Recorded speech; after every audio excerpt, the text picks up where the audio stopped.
Programme میں ایک بار پھر خوش آمدید سر. ابھی جو پی ٹی آئی پارلیمنٹ کے اندر موجود ہے انہوں نے ابھی قائمہ کمیٹیوں سے استعفے دینے کا فیصلہ کیا ہے. پھر وہ پارلیمنٹ کے جو اجلاس ہیں خاص طور پر قومی اسمبلی کے ان کا بائیکاٹ بھی کر رہے ہیں.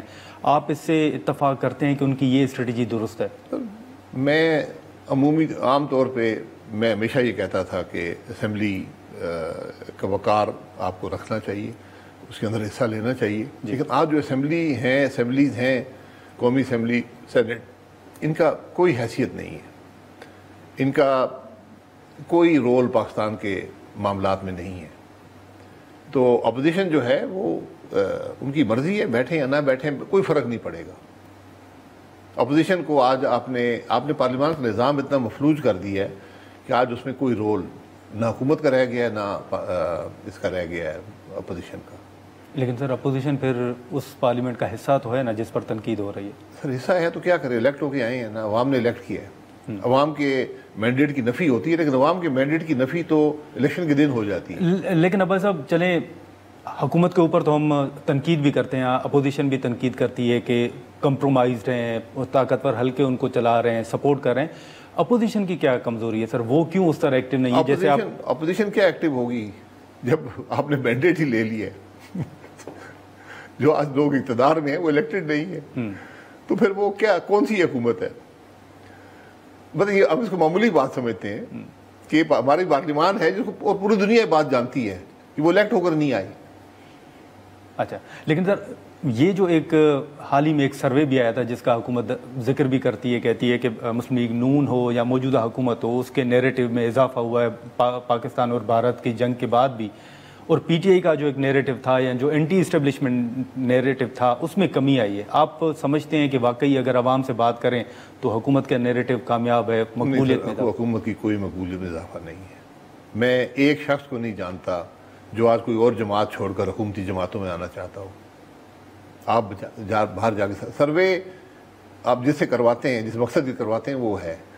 سروے کی حالت یہ ہے کہ 82% سروے جو ہوا تھا آج سے 3-4 مہینے پہلے, 82% لوگوں نے عدم اعتماد کا اظہار کیا ملک کے الیکشن کے نظام پر. انہوں نے کہا کہ یہ پاکستان کے مسائل کا حل نہیں ہے. اس حد تک لوگ مایوس ہو گئے الیکشن کے نظام سے. تو سر نظام تو جب الیکشن دوبارہ کروانے کا مطالبہ کیا جا رہا ہے تو نظام تو یہی ہوگا, الیکشن ایکٹ تو یہی ہے, پروسیجر تو یہی ہوگا. اس میں لکھا تو نہیں ہے کہ الیکشن چوری ہوں گے. فارم 45 کو اکٹھا کر کے فارم 47 بنتا ہے. تو یہ جو جمع تفریق ہے ہم کرنے کے قابل نہیں ہیں. پاکستان کے سارے حلقے دیکھ لیں, کیا فارم 45 ایڈ ہو گئے 47 بنا ہے؟ سر لیکن یہ جتنی خرابیوں کا ہم ذکر کر رہے ہیں, الیکشن ہو, سیلاب کی صورتحال ہو, کرپشن کا آپ نے ذکر کیا, اگر خواجہ آصف صاحب کی تقریر آپ کی نظر سے گزری ہو, وہ حکومت میں بھی ہیں اور خامیوں کا کچھ ذکر بھی کر رہے ہیں, جن کو حنیف عباسی صاحب نے جواب بھی دیا کہ آپ سسٹم کا حصہ بھی ہیں اور آپ تنقید بھی کر رہے ہیں, یا تو پھر آپ استعفیٰ دے دیں. انہوں نے خواجہ صاحب کا نام نہیں لیا. آپ اتفاق کرتے ہیں خواجہ صاحب کی اسپیچ سے؟ جی بالکل اتفاق کرتا ہوں. خواجہ صاحب جو کہہ رہے ہیں بالکل درست کہہ رہے ہیں, لیکن مسئلہ یہ ہے کہ وہ کابینہ کے ممبر ہیں, جی حکومتی پارٹی کے ممبر ہیں, ان کو اصلاح کرنی چاہیے معاملے کی. یہ بات کابینہ کے اندر کریں, اپنی جماعت کے اندر کریں. جب جو جماعت کے وزیر ایک دوسرے کے خلاف بیان دے رہے ہوں تو وہ کیا لوگ کیا تاثر لیں گے؟ میں پرائم منسٹر تو دونوں کو بلا کے پوچھتا کہ آپ کو کس نے اختیار دیا یہ باتیں کرنے کا. خواجہ صاحب نے ایک بات کر دی ہے, جی کسی کو اس پہ بات کرنے کا حق نہیں ہے, جواب دینے کا نہیں. جواب دینے کا آپ نے بات کرنی کابینہ میں لے جائیں کہ خواجہ صاحب نے یہ بات کی ہے. جب وزیر لڑ رہے ہوں گے پبلکلی تو کیا تاثر ہوگا؟ سر لیکن آپ کی نظر میں خواجہ صاحب کو پھر کیوں پبلکلی یہ بیان دینا پڑا؟ یہ دیکھیں, خواجہ صاحب ایک منجے ہوئے سیاستدان, انہوں نے بات کر دی ہے, انہوں نے ان کے ضمیر مطمئن نہیں ہوگا موجودہ حالات سے, ان کو کوئی اور جگہ بولنے کا موقع نہیں ملا ہوگا, انہوں نے بات کر دی ہے. تو آپ سمجھتے ہیں کہ باقی بھی لوگ ہیں جو مطمئن نہیں ہیں جن سے آپ کی بات؟ مجھے تو کوئی شخص مطمئن نظر نہیں آتا ملک کے حالات سے. حکومت میں شامل لوگ بھی؟ حکومت میں شامل لوگ بھی کیا کہہ رہے ہیں؟ وہ کہہ رہے ہیں کوئی حالت نہیں ہے, اختیارات نہیں ہے, کوئی ڈائریکشن نہیں ہے حکومت کی, کہاں پہ حکومت جا رہی ہے. اچھا, لیکن سر یہ ایک بیان تھا رانا ثناء اللہ صاحب کا کہ جو مری میں ایک ملاقات ہوئی ہے میاں صاحب کی, شہباز شریف صاحب کی, مریم صاحبہ اس میں شامل تھیں, اس میں اس بات پر اتفاق ہوا ہے کہ ملک میں تسلسل کا جو ہے وہ فیصلہ کیا گیا ہے جو کہ 10 سے 5 سال تک, 5 یا 10 سال تک یہ جاری رہے گا.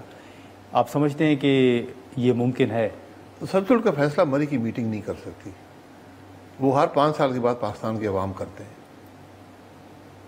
تو چند لوگ بیٹھ کر، چاہے وہ وزیر اعظم ہوں، وزیر اعلیٰ ہوں، میاں صاحب جیسے پاکستان کے سینئر ترین سیاستدان ہوں، وہی تسلسل کے فیصلے نہیں کر سکتے.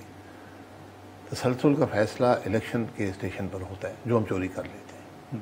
اسی پاکستان میں تو کوئی تسلسل نہیں ہے، جس کو مرضی ہم بنائیں گے، جس کو مرضی اتاریں گے.